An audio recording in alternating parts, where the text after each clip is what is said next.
Derek Cecil, welcome. Thank you for this interview. Bonjour. I begin with many questions in French. You have a translator. Okay. Bienvenue en Suisse. Vous avez eu le temps de visiter quelques lieux déjà chez nous? Welcome to Switzerland. Have you had time to visit anything around? Yes, I got to go to the castle yesterday, and I thought it was amazing. And of course, I was going, oh, this is where the Cyclops enters, and he breaks through this gate over here. And so I immediately went into Game of Thrones, you know, in my head, because as soon as you're in a castle, you're like, oh, and this is where they drop the hot oil onto the people invading. So that was sort of a good experience. I think that maybe without Game of Thrones in our mind, it would have been a slightly different tour. Alors oui, il a pu visiter un château hier, le château de Chillon juste à côté. Évidemment, dès qu'il est arrivé dans le château, ça lui a tout de suite rappelé Game of Thrones. Et il s'est dit, c'est par là que le Cyclope va entrer, c'est par là qu'ils vont verser l'huile chaude sur les envahisseurs. Donc c'était vraiment très sympa. Il se dit que peut-être sans Game of Thrones, la visite aurait eu un angle un petit peu différent. Vous tournez actuellement une série Netflix, House of Cards. Quelle est la différence entre une série Netflix et puis une autre telle que Grey's Anatomy? So what's the difference for you between being on a Netflix show and a Netflix show? You know, I think most of the differences are the happened before I arrived. Like the way that the show was going to be made. Like I don't know the process of how Grey's Anatomy came into being, but I think I was there for like the 12th season or something like that. And so, you know, it's a very different experience to start something from the beginning versus come in 16 years into, you know, or 12 years in or something like that. I feel like the model at Netflix, for me personally, is more compelling because the audience is much broader.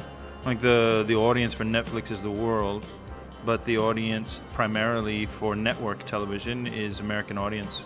So that's just a very different sort of way of approaching stories. Alors c'est vrai que la plupart de la différence, elle se fait avant que lui n'arrive sur le show, c'est dans la façon de l'écrire, dans la façon de le faire. Et par exemple pour Grey's Anatomy, il est arrivé quelque chose comme la saison 12, donc c'est différent d'arriver dans un show qui est déjà établi plutôt que de suivre une série, d'y participer depuis le début. Et pour lui personnellement, il y a aussi une différence dans le public qui est concerné. Il pense que en jouant sur Netflix, il y a un public beaucoup plus large parce que le public même prévu pour Netflix, c'est le monde entier, alors que c'est vrai que les séries qui sont sur les grandes chaînes américaines, c'est plus pour l'Amérique et même l'Amérique profonde. Donc ça fait une grande différence. Dans House of Cards, votre personnage a plutôt un caractère patient. Est-ce que c'est le cas du vôtre? The character in House of Cards is rather patient. Is it the same for you? Not at all. I mean, I'm fairly patient, but maybe not in the same way as he is. But you know, he also has a long track on the agenda that he has in mind, where I don't have a huge agenda, you know. Alors pas vraiment. Il est patient, à peu près, mais pas du tout de la même façon que son personnage. Et une autre grosse différence, c'est que son personnage, il a des plans et manigances sur le long terme, alors que lui, pas du tout. Il a des buts à atteindre à des dates précises. It's also the pace of government. Donc juste pour expliquer les personnes qui ne suivent pas House of Cards, qu'est-ce que c'est comme série et qui êtes-vous dedans?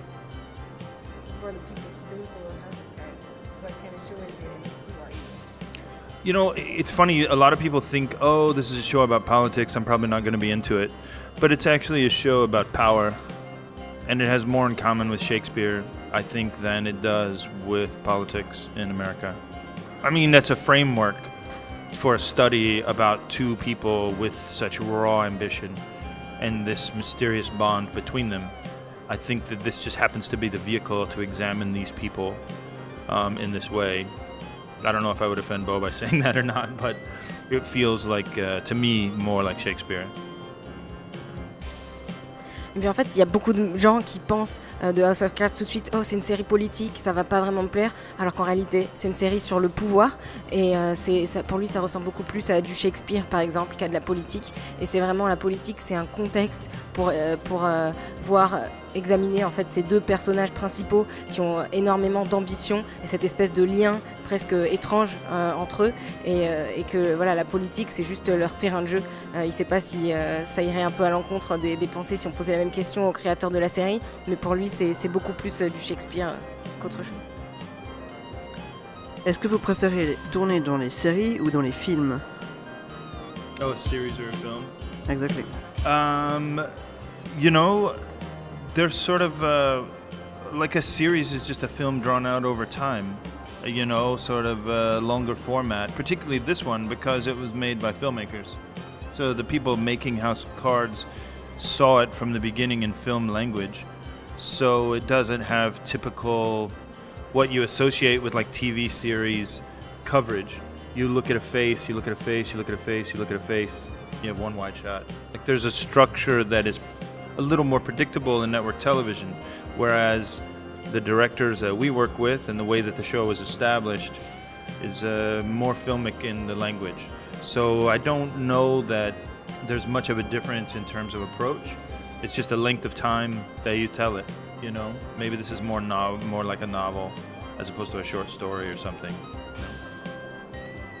Eh bien, pour lui, une série, c'est tout simplement un film qui dure plus longtemps et c'est encore plus le cas pour House of Cards puisque c'est une série qui est faite par des gens qui viennent de l'univers du cinéma. Donc, ils ont une approche différente peut-être de certaines autres séries et ça se voit notamment dans le jeu de la caméra, ça se voit notamment dans le montage.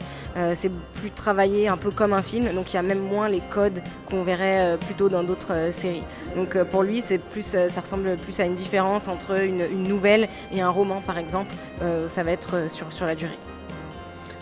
Il y a une dizaine d'années, vous aviez tourné dans Men in Black 2. Quels souvenirs vous en gardez? That my scene got cut before we started filming it. We were running out of time, and it was a dog. It was a scene with a dog and Will Smith and myself, and it was a funny scene as it was written. And, you know, we were in Central Park in the middle of the night, and it was short nights because it was summertime, so there was a short period of time that was dark, and the scene was in the dark. So we start filming this dog, and he can't walk in a straight line, and he can't open the door, and he can't. So it's like 3 or 4 different takes with this dog, and the director comes over and goes, "Yeah, I'm sorry, man, we're not gonna get to your scene, you know, the dog." I'm like, "Yeah." So it goes. That's what I remember the most, is that we were very sweaty in the plastic. We were all wearing these plastic suits and, like, you know, vacuuming the grass. And yeah, that's what I remember the most, is like dogs take a long time to film, and their trainers can be kind of obnoxious. Eh bien, il se souvient que sa scène a été raccourcie, coupée avant même le tournage. Il se rappelle du tournage d'une scène avec Will Smith avec un chien. C'était une scène qui tournait de nuit à Central Park à New York et c'était en été, donc les nuits étaient assez courtes, donc ils n'avaient pas énormément de temps. Et il se souvient de faire plein de prises parce que le chien ne marchait pas droit, parce que le chien n'arrivait pas à ouvrir les portes et qu'au final l'équipe est venue là en disant on est désolé mais il n'y a plus trop le temps, enfin tu vois le chien, voilà quoi. Et donc voilà, il se souvient surtout de ça, il se souvient qu'il faisait chaud, ils étaient dans des costumes en plastique où ils suaient vraiment à l'intérieur, c'était pas très confortable et voilà, il se souvient que les chiens prennent très longtemps à tourner une scène et que parfois leurs entraîneurs, leurs dresseurs sont un petit peu trop prétentieux. Comme dernière question, quels sont vos futurs projets? I don't know what's next. You said what's next? What's Yeah, the next exactly. thing? I don't know yet. I'm hoping we do this for a little longer. I guess I can't say anything yet. And then we'll see what's next. I mean, my partner and I just wrote a movie that we just finished. We're hoping to sort of move forward with that in the next few months.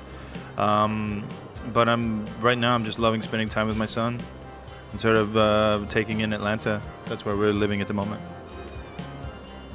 Eh bien, il ne sait pas trop. Il espère continuer sur House of Cards un peu plus longtemps. Il ne peut pas trop nous en dire plus à ce moment sur l'avenir de la série. Et il a un projet avec sa compagne de film qu'ils ont écrit et qu'il espère qu'il va se concrétiser dans les prochains mois. Mais entre-temps, il apprécie de passer plus de temps avec son fils et de découvrir Atlanta, la ville où il vit en ce moment. Oh, thanks for watching. This is TrickSnap Studios, the Baka News Network. BPCH. Clap, Oh, clap. .ch. Clap. Clap, like a clap. Ah, clap. Yeah. CH. Ah, okay. I couldn't read it. Sorry. Was it okay? All right. C'est bon pour Thank you very much. Thank you. All right. Thank you. All right. Cheers. Thank you too. All right, Bye. see you.